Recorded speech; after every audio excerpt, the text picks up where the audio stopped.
सबसे पहले बोधिसत्व भारत रत्न बाबा साहेब डॉक्टर भीमराव अंबेडकर को कोटि कोटि नमन करते हुए मंच पर बैठे हुए हमारे all India SC/ST railway employee association के राष्ट्रीय कोषाध्यक्ष और उत्तर रेलवे के जोनल प्रेसिडेंट भाई श्री प्रेम सिंह जी, मंच पर बैठे हुए हमारे पुरानी दिल्ली स्टेशन के स्टेशन डायरेक्टर आदरणीय पांडे जी, सीनियर डीएम,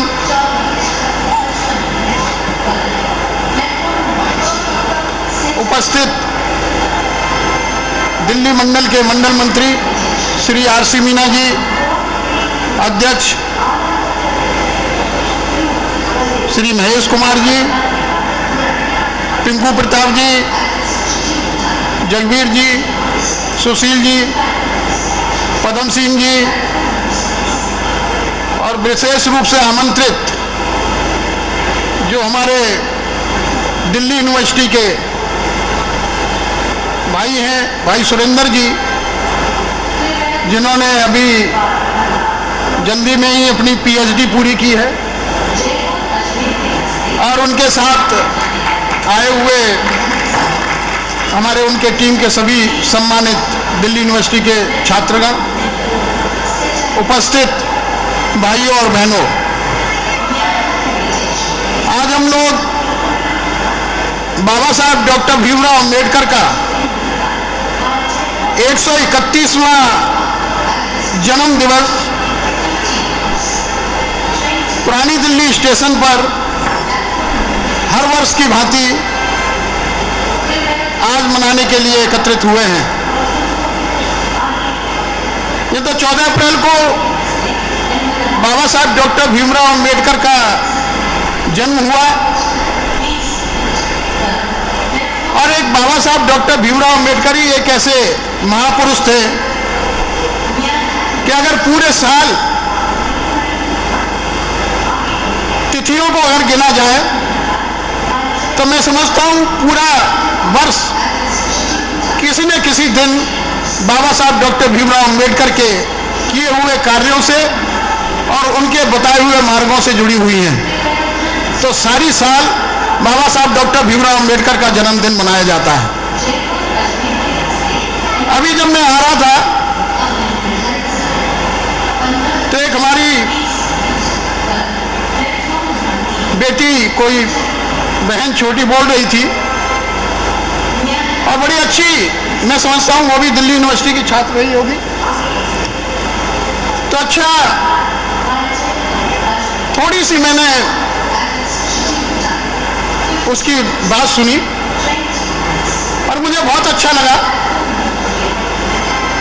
कि जिस सिद्धांत पर आधारित बाबा साहब डॉक्टर भीमराव अंबेडकर ने संविधान की रचना की थी, समता, समानता और मानवता पर आधारित, उस संविधान के बारे में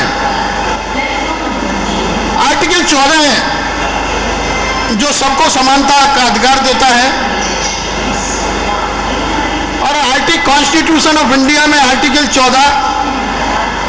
क्लियर कट ये सुनिश्चित करता है कि राज्य के लिए यह दायित्व है कि वह कानून के समक्ष किसी भी व्यक्ति की समानता या भारत के क्षेत्र के भीतर कानूनों के समान संरक्षण से इनकार न करे। यानी कि कोई किसी भी धर्म का हो, किसी भी लिंग का हो, किसी भी जाति का हो, किसी भी प्रांत का हो, उसके साथ समान व्यवहार हो और समानता का अधिकार उसको मिले। ये बाबा साहब डॉक्टर भीमराव अंबेडकर ने जो संविधान हम लोगों को दिया, वो इतना सुंदर और इतना अच्छा संविधान है कि दुनिया के जितने भी संविधान बने, उन सबसे अच्छा संविधान अगर किसी ने बनाया तो डॉक्टर अंबेडकर ने बनाया। और ऐसी परिस्थिति में कि जब किसी भी बालक को या बच्चे को स्कूल के दरवाजे बंद कर दिए गए हो, स्कूल में जाने की इजाजत न हो, ऐसी परिस्थिति में उस बालक ने अपनी प्राइमरी शिक्षा पूरी की और कैसे ये ज्ञान अर्जित किया कि अगर मैं हायर एजुकेशन करने जाऊंगा तो अमेरिका के अंदर एक कोलंबिया विश्वविद्यालय भी है, इंडिया में भी बहुत सारे विश्वविद्यालय थे, लेकिन एक कोलंबिया विश्वविद्यालय जो विश्व प्रसिद्ध विश्वविद्यालय है, उसकी जानकारी बाबा साहब डॉक्टर भीमराव अंबेडकर को कहां से मिली? कुछ भी हो, उन्होंने जानकारी हासिल की और उस कोलंबिया विश्वविद्यालय में दाखिला दिलवाने में, वहां भेजने में महाराजा बड़ौदा ने उनकी मदद की। महाराजा बड़ौदा की छात्रवृत्ति के आधार पर बाबा साहब डॉक्टर भीमराव अंबेडकर कोलंबिया विश्वविद्यालय गए।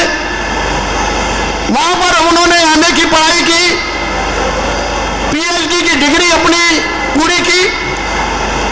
उसके बावजूद भी बाबा साहब डॉक्टर भीमराव अंबेडकर की जो अभिलाषा थी पढ़ने की,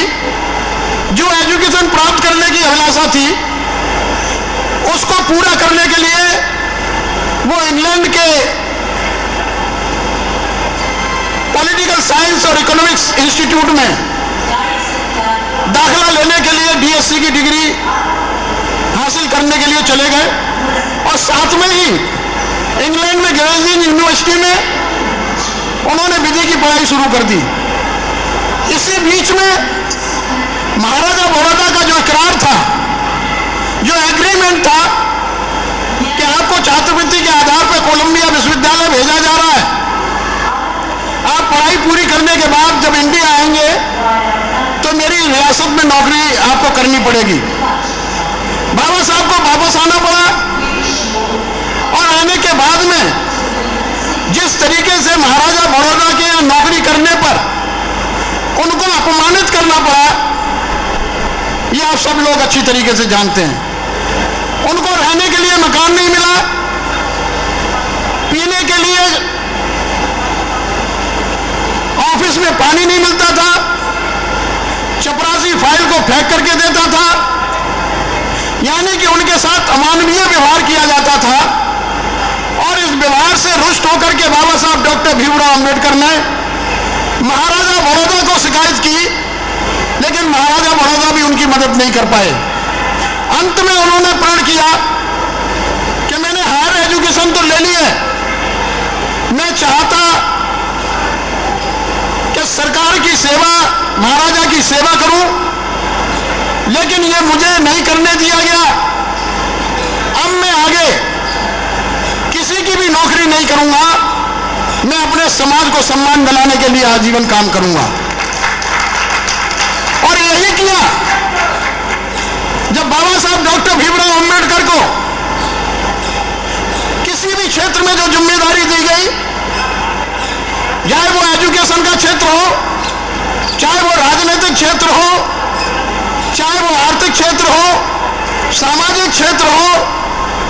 जो भी क्षेत्र हो, बाबा साहब डॉक्टर भीमराव अंबेडकर ने पूरी ताकत और ईमानदारी से उसको निभाने का काम किया और उसमें महानता हासिल की।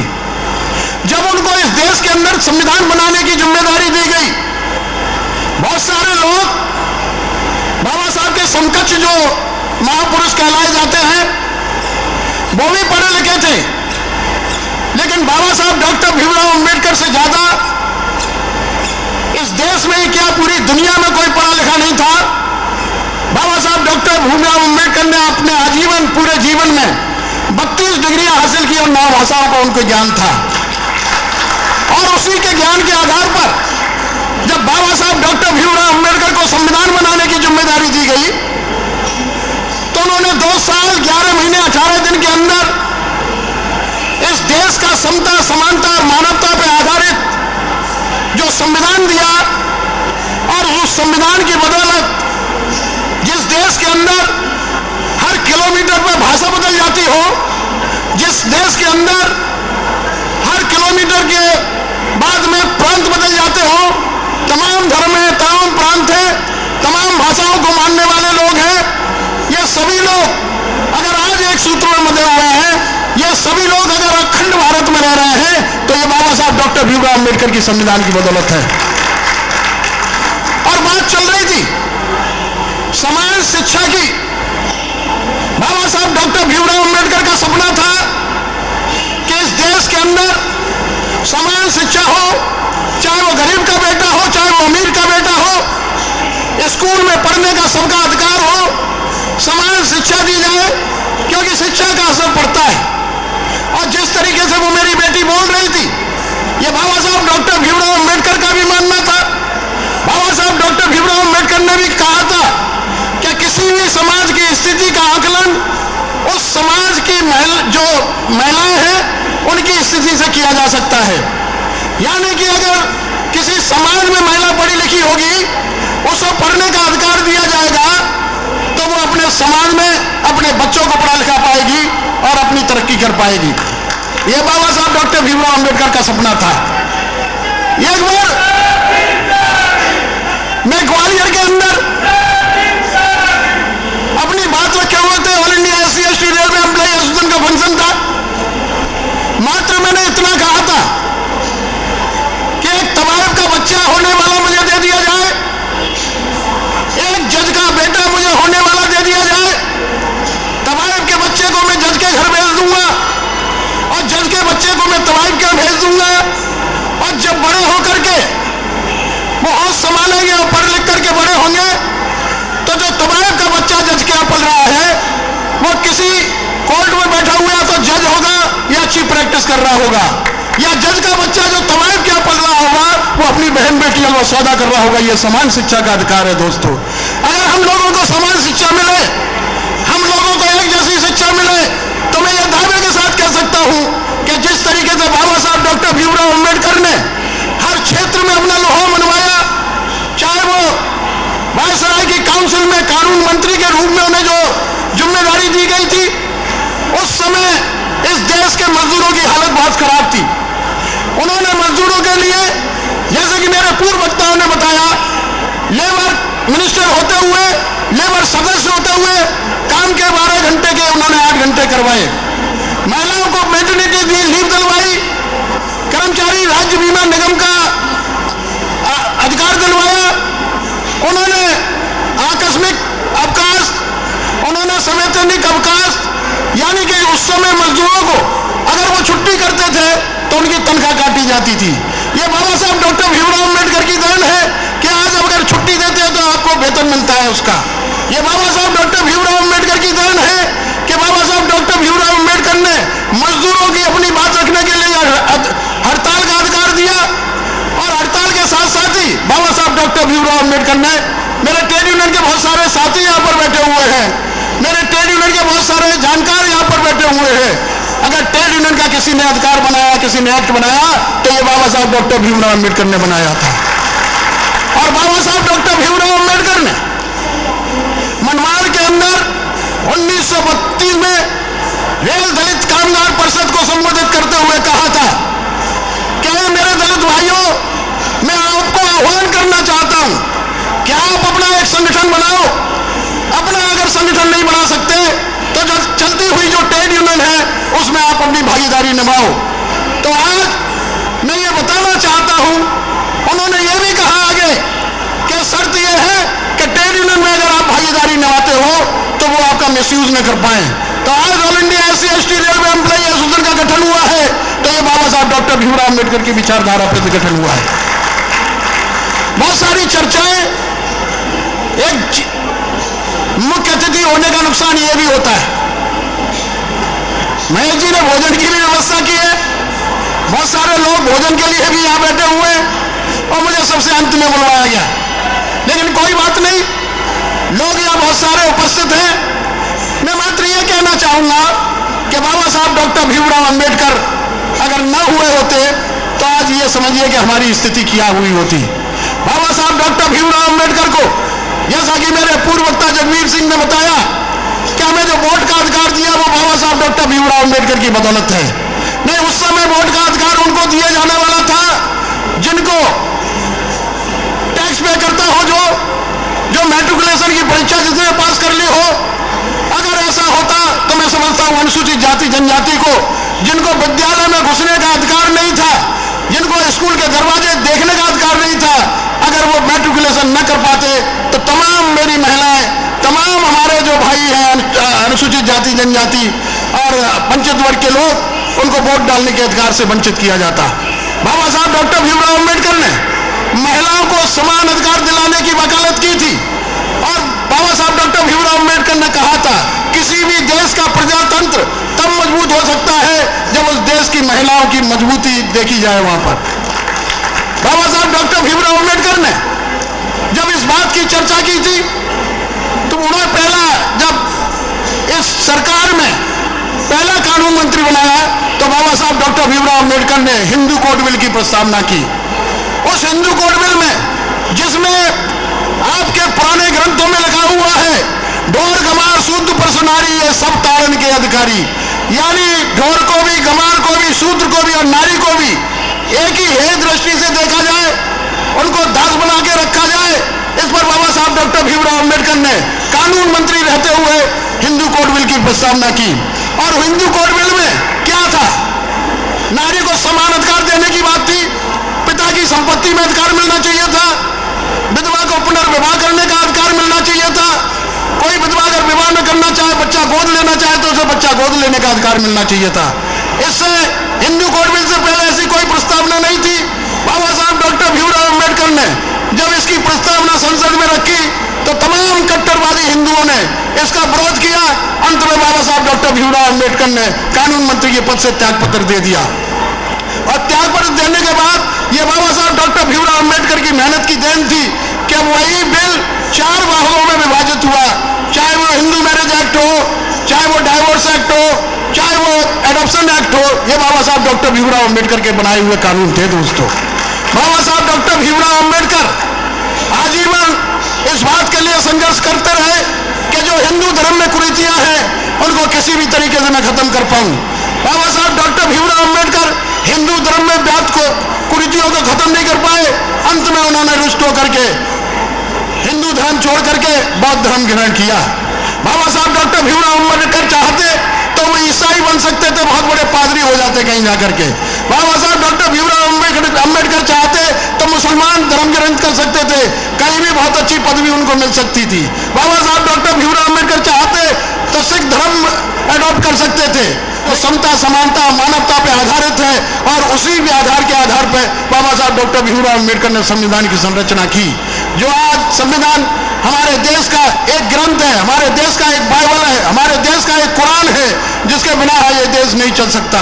तो आज दोस्तों मैं ये भी कहना चाहूंगा कि all India SC/ST railway employee association